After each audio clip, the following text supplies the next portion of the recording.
வணக்கம் welcome to நிதாரா kitchen. இன்றைக்கி நம்ம என்ன ரெசிபி பார்க்க போகிறோம்னு பார்த்தீங்கன்னா பன்னீர் மஞ்சூரியன். வாங்க அதுக்கு தேவையான பொருட்களை பார்த்துடலாம். இப்போ பார்த்தீங்கன்னா பன்னீர் மஞ்சூரியனுக்கு தேவையான ஒரு ஒயிட் பேட்டர் நம்ம ரெடி பண்ணுங்க. அந்த ஒயிட் பேட்டர் ரெடி பண்ணுறதுக்கு நம்ம ஒன்றா அப்படியே போட்டுடலாம். 3 டேபிள் ஸ்பூன் பார்த்தீங்கன்னா நம்ம கார்ன்ஃப்ளவர் போட்டுக்கலாம். அடுத்து பார்த்தீங்கன்னா இது மேலேயே அப்படியே ஒரு 3 டேபிள் ஸ்பூன் மைதாவும் நம்ம போட்டுக்கலாம். அடுத்து தேவையான அளவு நம்ம உப்பு போட்டுக்கலாம். இதுக்கப்புறம் பார்த்தீங்கன்னா நம்ம சோயா சாஸ் போட்டுக்கலாம். நம்மளோட இந்த சோயா சாஸை ரொம்ப மிக்ஸி ஐயோ கரைப்பட்டுருச்சு. சரி பரவாயில்ல, நம்ம இதை ஓப்பன் பண்ணியே ஊற்றிடலாம். நம்ம ஃபஸ்ட்லேயே ஓப்பன் பண்ணியே ஊற்றிருக்கலாம். நம்மளுக்கு இப்போ நம்ம ஊற்றிடலாம். இருந்தாலும் நமக்கு பிரச்சனை இல்லை, ஏன்னா சர்ஃப் எக்ஸல் இருக்குல்ல, சர்ஃப் எக்ஸல் உள்ளே ஃபுட் கரைவேலையே. இப்போ நம்ம சோயா சாஸை ஊற்றிக்கலாம். போதுங்க, இதை நல்லா மிக்ஸ் பண்ணிக்கலாம். மிக்ஸ் பண்ணிவிட்டு உங்களுக்கு காட்டுறேன். இப்போ பார்த்தீங்கன்னா சோயா சாஸ் ஊற்றி லைட்டாக தண்ணி ஊற்றி நம்ம நல்லா மிக்ஸ் பண்ணிக்கிட்டோம். அதை வந்து நம்ம தனியாக எடுத்து வச்சுக்கலாம். அடுத்து பார்த்தீங்கன்னா நம்ம பன்னீர் எடுத்து வச்சுருக்கோம். அந்த பன்னீரை அதில் போட்டு அப்படியே நம்ம மிக்ஸ் பண்ணிக்கலாம். இதில் நம்ம ஆயில் ஊற்றிடலாம். இப்போ நம்ம 1 கிலோ பன்னீர் அப்படியே போட்டுக்கலாம். இப்போ பார்த்தீங்கன்னா ஆயில் நல்லா சூடாகிடுச்சு. இப்போ நம்ம பன்னீரை ஒன்றா போட்டு ஃப்ரை பண்ணி எடுத்துக்கலாம். இப்போ பார்த்தீங்கன்னா நம்ம சூப்பராக ஃப்ரை பண்ணிட்டோம். நல்லா மொறுன்னு கிறிஸ்பியாக இருக்குது. பார்க்கும்போது கோல்டன் ப்ரௌன் கலரில் இருக்குது. இப்போ ஃப்ரை பண்ணி எல்லாத்தையும் நம்ம இதில் போட்டுடலாம். இப்போ பார்த்தீங்கன்னா பன்னீர் சூப்பராக நம்ம ஃப்ரை பண்ணி எடுத்துட்டோம். இப்போ நம்ம அதை டாஸ் பண்ணிக்கலாம். இப்போ பார்த்தீங்கன்னா ஆயில் ஒரு 100 ml நம்ம ஊற்றிக்கலாம். Refined oil.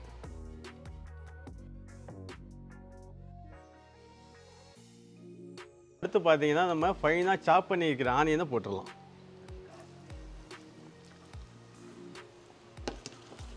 இப்போ பார்த்தீங்கன்னா ஒரு 10 பச்சை மிளகாய் நல்லா நைஸாக வெட்டி வச்சுருக்கோம், அதையும் போட்டுடலாம். அடுத்து பார்த்தீங்கன்னா ஒரு 200 கிராம் வந்து கேப்சிகம் வெட்டியிருக்கோம். அப்பா, அந்த கேப்சிகம் போட்டோடனே ஸ்மெல் இருக்குது பாருங்க, நல்லா சூப்பராக இருக்குது. இதை அப்படியே நல்லா நம்ம மிக்ஸ் பண்ணிக்கலாம். நம்ம இஞ்சி பூண்டு பேஸ்ட் 1 டேபிள் ஸ்பூன் எடுத்து வச்சுருக்கோம், அதையும் நம்ம போட்டுடலாம். இந்த இஞ்சி பூண்டு பேஸ்ட் போட்டதுக்கப்புறம் தான் அதோட ஸ்மோக் ஸ்மெல்லே வேறு லெவலில் இருக்கும். இதையும் நல்லா நம்ம ஃப்ரை பண்ணிக்கலாம். இப்போ பார்த்தீங்கன்னா இஞ்சி பூண்டு சூப்பராக வதங்கிடுச்சு, நல்ல ஸ்மெல் இருக்குது. இப்போ பார்த்தீங்கன்னா நல்லா டாஸ் பண்ணியாச்சு, சூப்பராக வதங்கிடுச்சு. சோயா சாஸ் நம்ம போட்டுக்கலாம். அடா இந்த பாருங்க கலரை. நம்ம சோயா சாஸ் ஊற்றுனோடனே அந்த ஆனியன் மேலே என்ன கலர் பாருங்க. இதுக்கு தேவையான அளவு உப்பு போட்டிருக்கான். அடுத்து பார்த்தீங்கன்னா நம்ம அஜினோமோட்டோ போட்டுக்கலாம். இப்போ பார்த்தீங்கன்னா அடுத்து டொமேட்டோ கெச்சப் போட்டுக்கலாம். ஒரு 2 டேபிள் ஸ்பூன் நல்லா போட்டுக்கலாம்.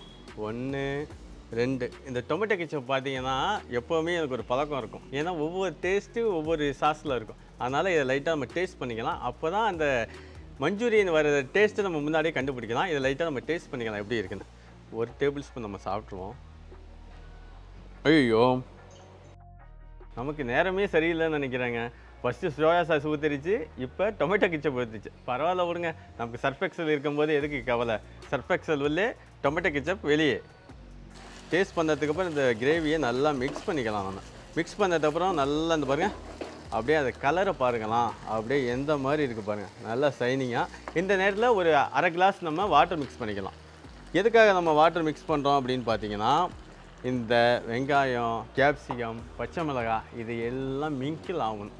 மிங்கிள் ஆகி இதுக்கு ஒரு கார்ன்ஃப்ளவர் கரைச்சி ஊற்றினா அப்படியே கோர்வையாக இருக்கும், அதாவது இழுத்து பிடிச்சிக்கும். அப்போ சாப்பிட்றப்போ நமக்கு ஜூஸியாக இருக்கும். ஓகேவா? இப்போ இது தண்ணி கொதிச்சதுக்கப்புறம் நம்ம ஒரு டேபிள் ஸ்பூன் கார்ன்ஃப்ளவர் கரைச்சி அவன் மண்டை மேலேயே கொட்டிடலாம். இப்போ பார்த்தீங்கன்னா கிரேவி சூப்பராக ரெடி ஆகிடுச்சு. இதில் நம்ம கொஞ்சமாக வாட்டர் மிக்ஸ் பண்ணிக்கலாம். இப்போ ஒரு 100 ml வாட்டர் நம்ம ஊற்றிக்கலாம். 100 ml வாட்டர் ஊற்றினோடனே இது நல்லா கொதிக்கிட்டோம். அந்த கொதிக்கிற ஸ்டேஜ்லேயே பார்த்தீங்கன்னா நான் கார்ன்ஃப்ளவர் ஒரு 2 டேபிள் ஸ்பூன் எடுத்து வச்சுருக்கேன். அதை வந்து நம்ம தண்ணி ஊற்றி நல்லா மிக்ஸ் பண்ணிக்கலாம். சூப்பராக மிக்ஸ் பண்ணிக்கலாம். எதுக்காக அப்படின்னா நம்ம அந்த கிரேவியில் ஊற்றினோன்னா ஒரு சூப்பரான சைனீஸ் ஸ்டைல் நல்ல ஃப்ளேவர் கிடைக்கும் நமக்கு. இப்போ பார்த்தீங்கன்னா கிரேவி நல்லா மிக்ஸ் ஆகி கொதிக்குது. இந்த கொதிக்கிற ஸ்டேஜில் நம்ம இந்த கார்ன்ஃப்ளவரை ஊற்றிடலாம். அப்பா, கொதிக்கும் போதே நல்ல ஸ்மெல்லுங்க. டா அவ்வளோதான். ஊற்றின உடனே நம்ம வந்து நல்லா மிக்ஸ் பண்ணிடணும், இல்லைனா நல்லா கெட்டியாக ஆகிடும். ஓகேவா? அதனால் நல்லா மிக்ஸ் பண்ணிடுவோம். மிக்ஸ் பண்ணி இது நல்லா கொதிக்கிட்டோம். கொதிக்கும் போது இந்த பன்னீர் எப்படி போடணுங்கிறத உங்களுக்கு காட்டுறேன் நான். இப்போ பார்த்தீங்கன்னா கிரேவி சூப்பராக ரெடி ஆகிடுச்சு. நம்ம ஃப்ரை பண்ணி வச்சுருக்கிற பன்னீரை அழகாக போட்டுடலாம். அப்பா, அப்படியே நம்ம இந்த பன்னீர் போடுறப்போ பார்த்தீங்கன்னா அந்த சாஸில் அப்படியே டபக்குன்னு உழுவுதுங்க. பார்க்கும்போதே சூப்பராக இருக்குது பாருங்கள். இப்போ பார்த்தீங்கன்னா இந்த சாஸை பாருங்கள், உங்களுக்கு தெரியும்னு நினைக்கிறேன். அப்படியே நல்லா கிளேஸியாக இருக்குது பாருங்கள், கண்ணாடி மாதிரி இருக்குது பாருங்க. அடா அடா அடா அடா, பார்க்கும்போதே அப்படியே நாக்கு ஊறுதுங்க. அங்கே பாருங்கள், அடா அடா அடா அடா. இப்போ ஃபென்டாஸ்டிக்காக ரெடி ஆகிடுச்சு. இதை ஒரு பிளேட்டில் நம்ம ட்ரான்ஸ்ஃபர் பண்ணி எப்படி இருக்குன்னு செக் பண்ணிடலாம் வாங்க.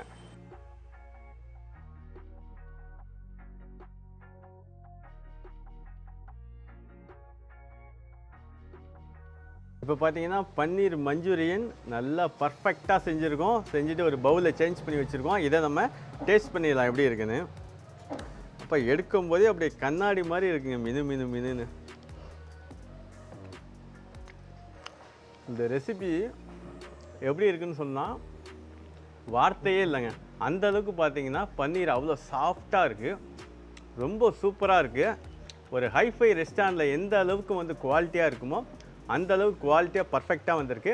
கண்டிப்பாக இந்த ரெசிபியை நீங்கள் ட்ரை பண்ணி பாருங்கள். இதே மாதிரி ஒரு ஃபென்டாஸ்டிக்கான ரெசிபியோட உங்களை மீண்டும் சந்திக்கும் வரை உங்கள் கண்ணன். சர்ஃப் எக்ஸல் உள்ளே, ஃபுட் ஸ்டெயின் வெளியே. நன்றி, வணக்கம்.